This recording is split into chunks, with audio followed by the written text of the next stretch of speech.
by the politicians. Nobody wants a NRC. Whether it is the নমস্কাৰ আপোনালোকে চাই আছে নিউজ টাইম আছাম 24 তো এইখিনিতে তো বিগত কেইবা বছৰ ধৰি সমগ্ৰ ভাৰতবৰ্ষতে চৰ্চিত হৈ থকা এটা বিষয় লৈ আপোনালোকৰ আগত উপস্থিত হৈছোঁ। তো বিষয়টো খুব জটিল বিষয় হয়। তো ইমান দিনে ইয়াৰ কোনো সমাধান সূত্ৰ ওলোৱা নাই। ৰাজনৈতিক দলে চৰকাৰ গঠন কৰিছে, শাসন কৰিছে, তাৰপিছত আন এটি ৰাজনৈতিক দল আহিল, শাসন কৰা হ'ল, এনেকৈ আহিয়ে আছে গৈয়ে আছে, কিন্তু সমস্যাৰ অন্ত যেন নাই পৰা। তেনে এক সমস্যা আজি বিশ্লেষণ কৰিবলৈ তথা আলোচনা কৰিবলৈ প্ৰয়াস কৰিম। উচ্চতম ন্যায়ালয়ৰ প্ৰাক্তন মুখ্য ন্যায়াধীশ ৰঞ্জন গগৈ অৰ্থাৎ অসমৰ সন্তান ৰঞ্জন গগৈয়ে এটা ব্যক্তিগত টেলিভিশ্যনৰ সাক্ষাৎকাৰত সাংবাদিকৰ প্ৰশ্নৰ মুখামুখি হৈছিল আৰু সাংবাদিকৰ প্ৰশ্ন কেনেদৰে দিছিল NRC সন্দৰ্ভত। তো সেই বিষয়ে আজি কিছু আবাস তথা এক আলোচনা কৰাৰ প্ৰয়াস কৰিম। প্ৰথমতে ৰঞ্জন গগৈয়ে উল্লেখ কৰিছে যে সাংবাদিকৰ প্ৰশ্নৰ উত্তৰত যে NRC এক বৃহৎ ৰাজনৈতিক গেম, ৰাজনৈতিক খেল চলি আছে। পুনৰ কৈছোঁ, NRCখন হ'ল এক বৃহৎ ৰাজনৈতিক গেম বা খেল চলি আছে অসমত।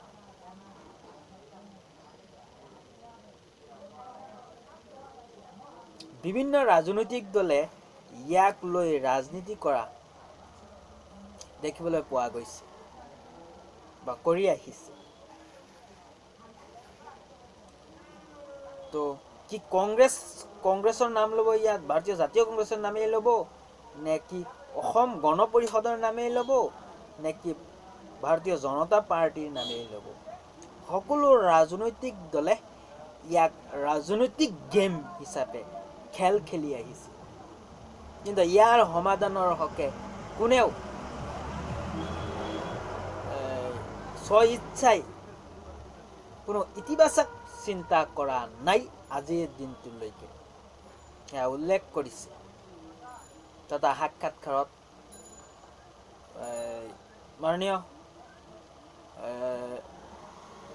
মাননীয় চিফ জাষ্টিছ ৰঞ্জন গগৈয়ে তেনেদৰে উল্লেখ কৰে।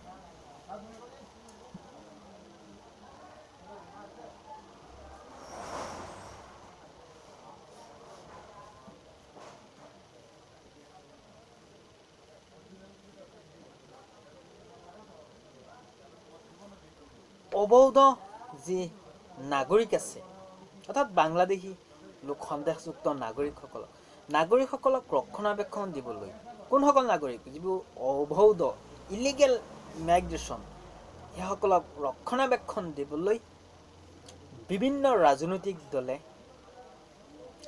বিভিন্ন ধৰণে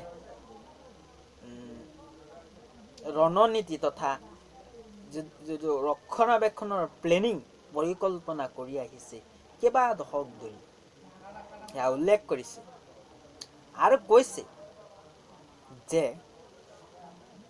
এই ৰাজনৈতিক দলবোৰে প্ৰতিশ্ৰুতি দিয়ে যে এই অবৈধ নাগৰিকসকলক বহিষ্কাৰ তথা চিনাক্তকৰণ কৰা হ'ব, কিন্তু তাৰ পৰিৱৰ্তে সেয়া যে সম্পূৰ্ণ ৰিজাল্ট শূন্য ওলায়, সেয়া পৰিলক্ষিত হৈছে আজিৰ দিনত।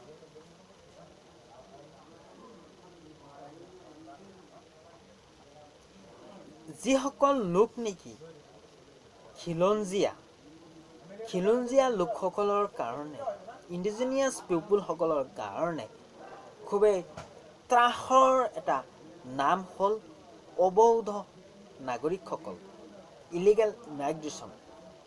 এইটো বাংলাদেশৰ পৰা প্ৰব্ৰজন কৰি অহা, কি হিন্দুৱেই হওক কি মুছলমানেই হওক, এইসকল যিবোৰ খিলঞ্জীয়া থলুৱা মানুহ আছে, থলগিৰি মানুহ আছে, এইসকলৰ কাৰণে এই লোকসকল এটা ভয়ৰ কাৰণ। কোনসকল লোক? অবৈধ নাগৰিকসকল, ত্ৰাস সৃষ্টি কৰা এটা জনগোষ্ঠী বা এটা অবৈধ নাগৰিকসকলৰ সমষ্টি।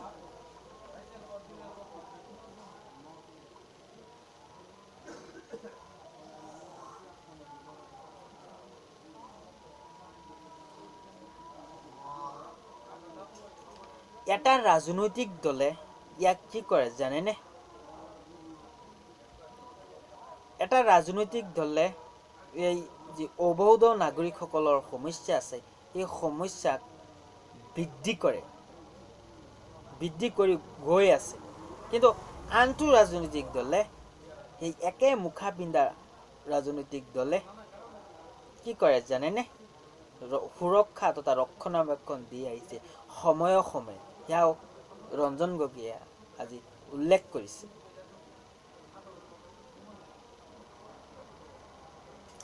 এটা ৰাজনৈতিক দলে এই সমস্যা, যি অবৈধ নাগৰিকৰ সমস্যা আছে, ইয়া দিনক দিনে বৃদ্ধি কৰি গৈ আছে। আনফালে আন এটা ৰাজনৈতিক দলে চেহেৰা সলনি কৰি ৰক্ষণাবেক্ষণ দিবলৈ চেষ্টা অব্যাহত ৰাখিছে দশক ধৰি। সেয়া উল্লেখ কৰিছে সাংবাদিকৰ প্ৰশ্নৰ উত্তৰত।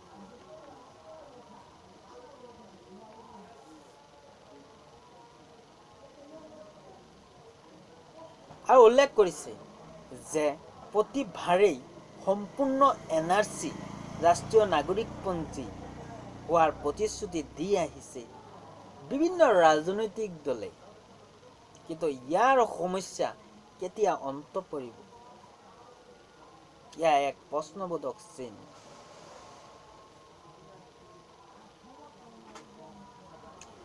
ডক্টৰ শৰ্মা, মাননীয় মন্ত্ৰী হিমন্ত বিশ্ব শৰ্মাৰ বিষয়ে উল্লেখ কৰিছে যে শৰ্মাই বিগত যি অসম বিধানসভাৰ নিৰ্বাচন আছিল 2016 চনৰ, সেই নিৰ্বাচনৰ প্ৰাকখনত প্ৰতিশ্ৰুতিও দিছিল যে NRCৰ সমস্যা পূৰ্ণাংগ ৰূপত সমাধান কৰা হ'ব। কিন্তু এতিয়া যে NRC ওলাল, ফাইনেল NRC, যি চূড়ান্ত NRC তালিকা ওলাল, তাত কি ভুল আছে বুলি ৰঞ্জন গগৈ ডাঙৰীয়া উল্লেখ কৰিছে যে তাত কিবা ভুল আছে নেকি, প্ৰশ্ন কৰিছে সাংবাদিকক। আৰু কৈছে যে কিয় এইখন কাৰ্যকৰী নকৰে চৰকাৰে, সেয়া উল্লেখ কৰিছে। তো কাৰ্যকৰী কৰিব লাগে বুলি কৈছে।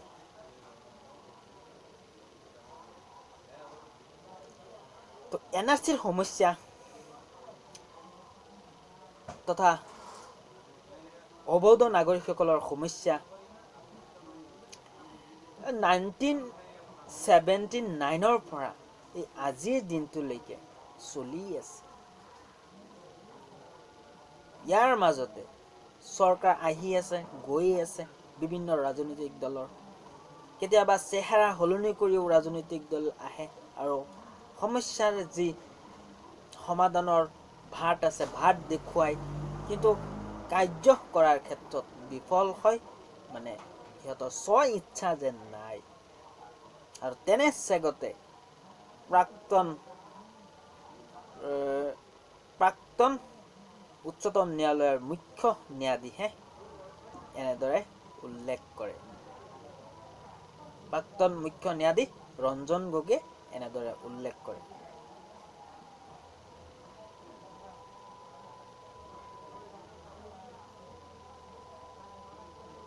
আৰু এটা কথা উল্লেখ কৰিছে যে উচ্চতম ন্যায়ালয়ে নিজৰ এখতিয়াৰৰ ভিতৰত যিখিনি কৰিব লাগে সেইখিনি ন্যায়ালয়ে কৰিছে, কিন্তু চৰকাৰৰ স্ব ইচ্ছা নথকাৰ কাৰণে ইয়াক আজিৰ দিনত কাৰ্যকৰী ৰূপ দিব পৰা নাই।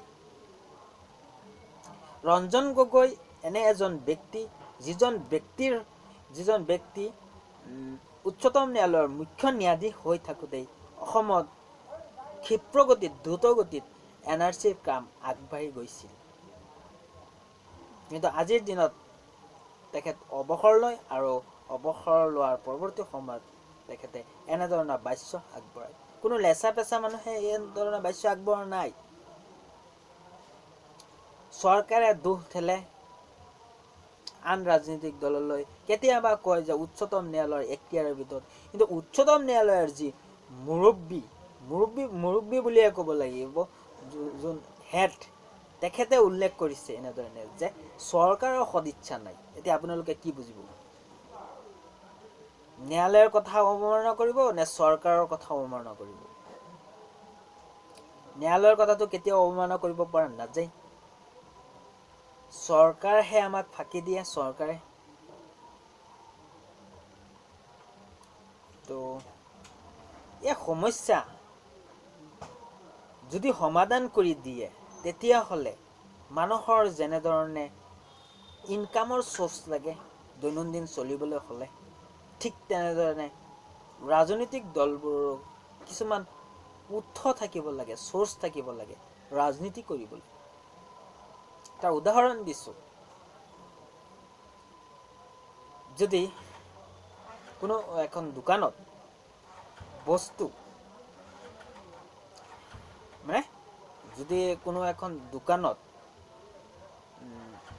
কিবা ইছ্যু নাথাকে বা যদি কিবা সমস্যা বা কোনো এটা বস্তুৰ সংকটে দেখা দিছে, বস্তুটো বজাৰত নাই, তো তেনে চেগত দোকানীয়ে কি কৰিব? তো দাম বৃদ্ধি কৰি দিব আৰু নহ'লে নিজৰ ইচ্ছাই